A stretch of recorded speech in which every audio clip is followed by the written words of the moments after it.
안녕하십니까. 맨눈으로 세상의 흐름을 읽어드리는 와이타임 정세 분석의 추부길입니다. 미국에 아주 비중 있는 싱크탱크가 있는데요. 한국에도 많이 알려져 있죠. 랜드 연구소라고 있습니다.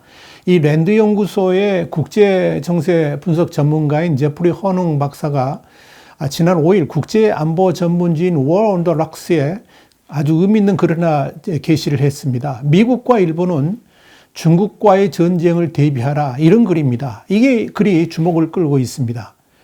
이 제프리 허농 박사는 이 글에서 중국에게 있어서 대만의 독립은 전쟁을 의미한다 그러면서 중국의 군사적 도전은 이 바이든 행정부의 최우선 과제가 될 것이다, 이렇게 예상을 했습니다. 그러면서 일본의 평화지향주의와 헌법상 전쟁금지 조항으로 인해 가지고 이 미일 동맹의 군사적 측면은 강화되어 왔다, 그렇게 말을 했습니다. 그러면서 이제는 미일 동맹의 가장 본질적인 측면 중 하나인 전쟁 수행 능력 강화를 고려해야 된다라고 주장을 한 겁니다.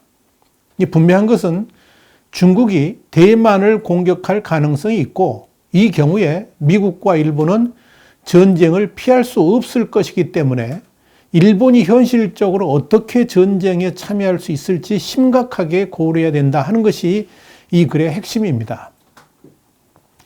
여러분, 지난 2월 초에 중국은 대만을 향해서 독립 추진은 곧 전쟁을 의미한다고 경고를 했었죠. 그러면서 지속적으로 대만의 방공 식별구역에 전투기를 보내가지고 위협을 하고 있습니다. 그런데 이 경고대로 대만 문제 또는 일본이 실질 점유를 하고 있는 센카쿠 열도 분쟁으로 인해 가지고 미국과 중국 간에는 전쟁이 일어날 수밖에 없을 것이다. 이게 제프리 허농 박사의 견해입니다.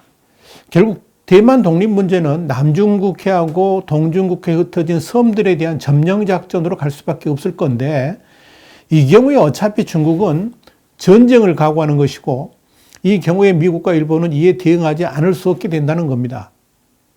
문제는 일본이 전쟁을 실질적으로 수행할 수 있는 제도적 뒷받침이 미흡해서 여기에 대한 대비가 필요하다는 것이 제프리 허농 박사의 주장입니다. 더불어 미일 동맹의 핵심은 전쟁의 억지력인데, 이건 기본적으로 효과적인 전투력을 바탕으로 합니다.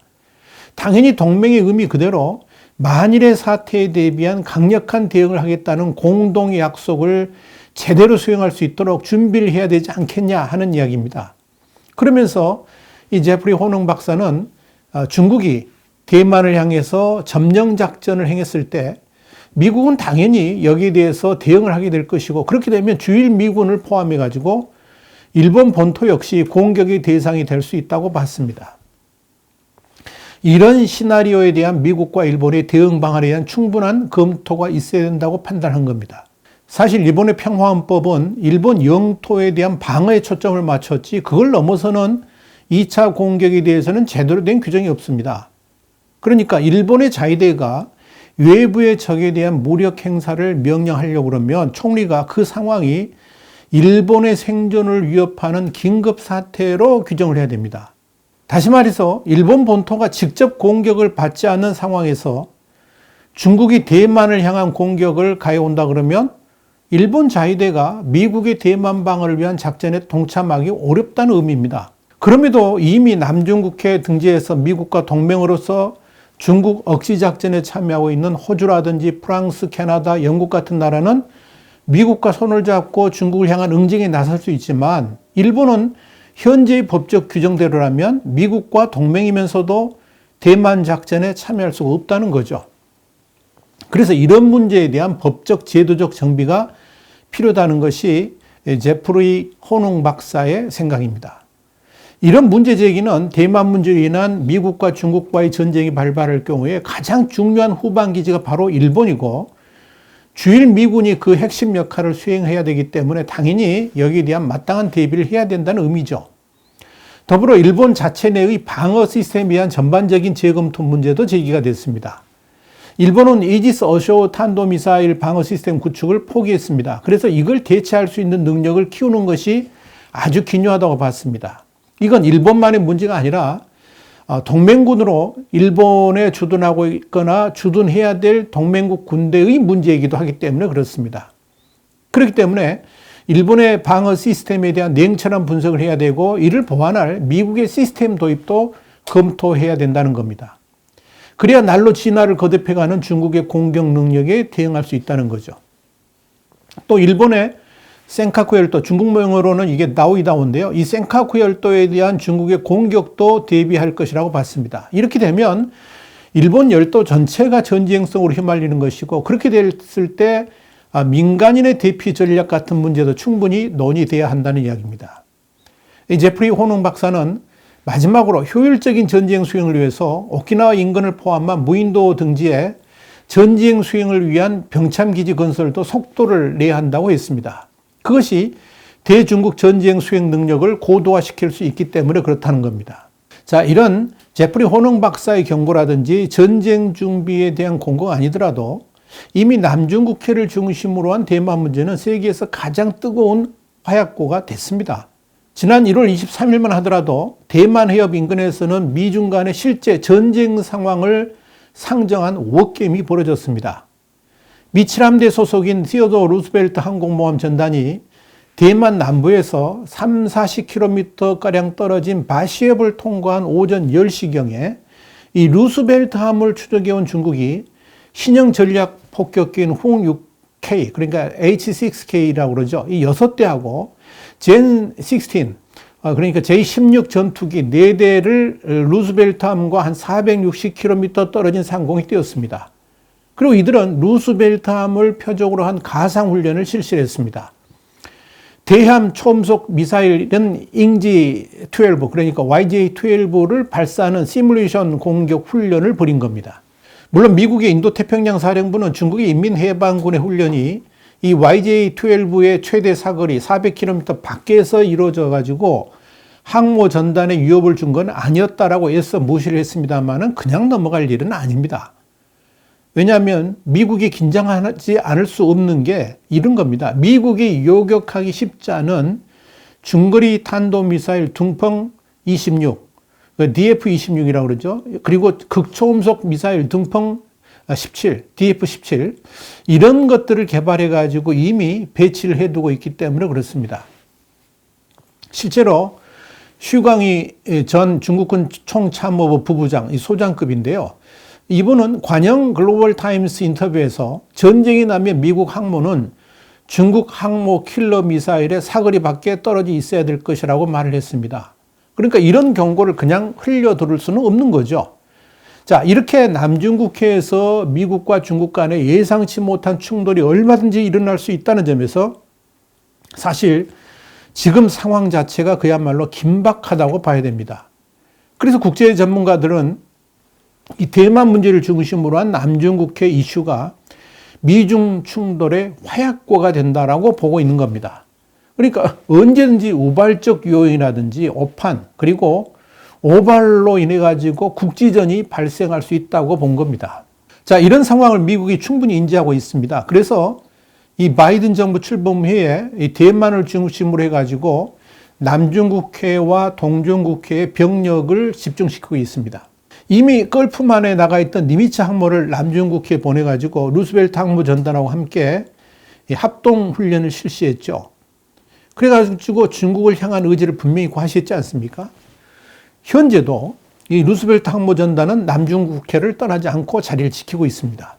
중국 공산당이 민간단체로 위장해가지고 베이징 대학에서 운영 중인 SCS 프로빙 이니셔티브라는 기관이 있습니다. 여기서 SCS는 사우스 차이나 시를 줄여서 SCS라고 그런 거죠. 이 기관이 17일 루스벨트 항모 전단이 필리핀 민도루 섬 서쪽에 남중국해 그대로 배치되어 있다 그러면서 언제든지 또다시 항행의 자유작전을 펼칠 준비를 하고 있다라고 트위터를 통해서 전했습니다.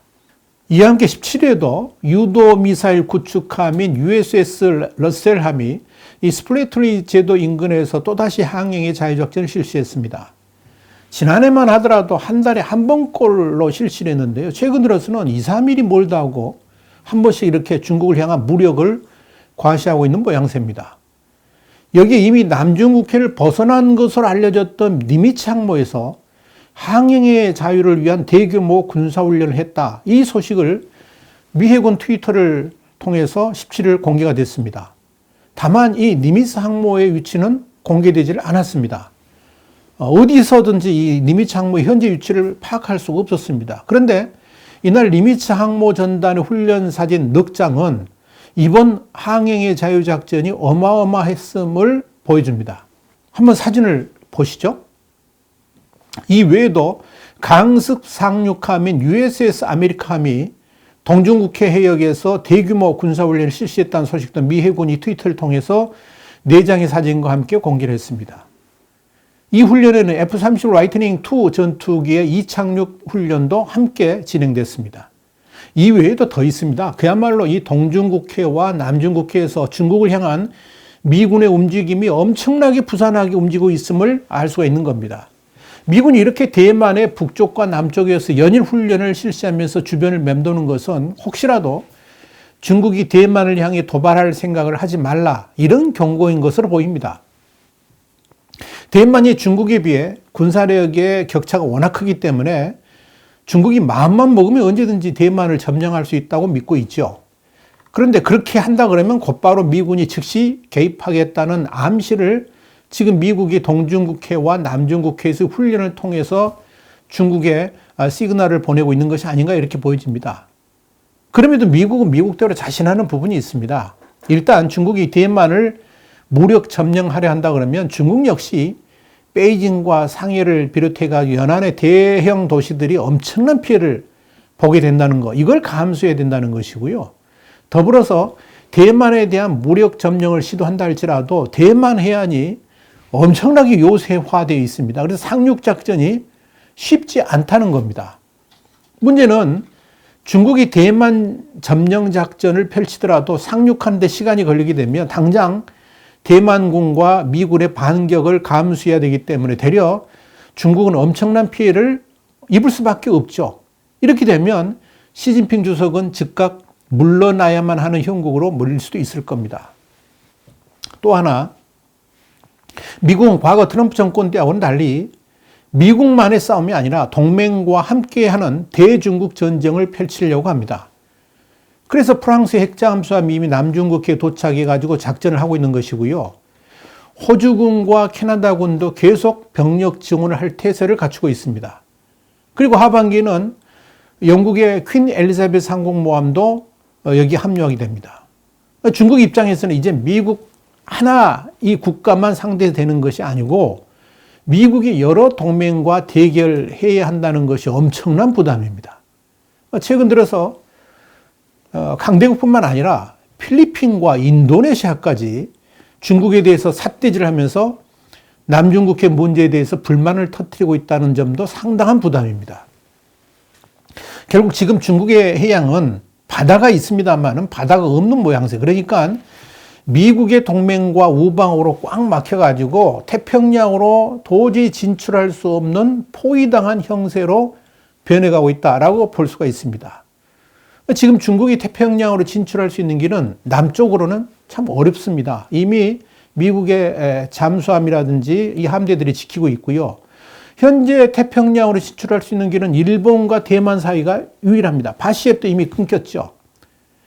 그나마 그것도 안심할 수가 없습니다. 일본이 그 해역에 대한 감시를 강화하고 있고 주일 미군도 일본과 합세해가지고 일본과 대만 사이 무인도에 전투 및 병참 기지들을 증설하고 있기 때문에 그렇습니다. 이건 반대로 중국의 입장에서 보면 일본의 기세만 꺾을 수 있다 그러면 태평양 즉 진출이 자유로워질 수 있다는 판단이 나오죠. 그래서 중국은 기를 쓰고 센카쿠 열도를 강제 점령하려고 호시탐탐 노리고 있는 겁니다. 또 그런 중국의 입장을 눈치챈 일본은 역으로 미일 동맹에서의 센카쿠 열도 중요성을 미국에 강조하면서 일본만의 힘이 아니라 미국과의 동맹 힘으로 중국의 야욕을 분쇄하려고 하고 있는 겁니다. 자, 그러다 보니까 자연스럽게 일본이 미국을 대신해서 중국의 대항마로 우뚝 서게 된 것이고, 그러다 보니까 한미일 동맹이 아니라 한국은 빠지고 미일 동맹에다가 영국, 호주, 인도, 캐나다, 프랑스의 다자주의 동맹으로 중국을 억제하는 전략으로 지금 나아가고 있다. 이렇게 보시면 됩니다.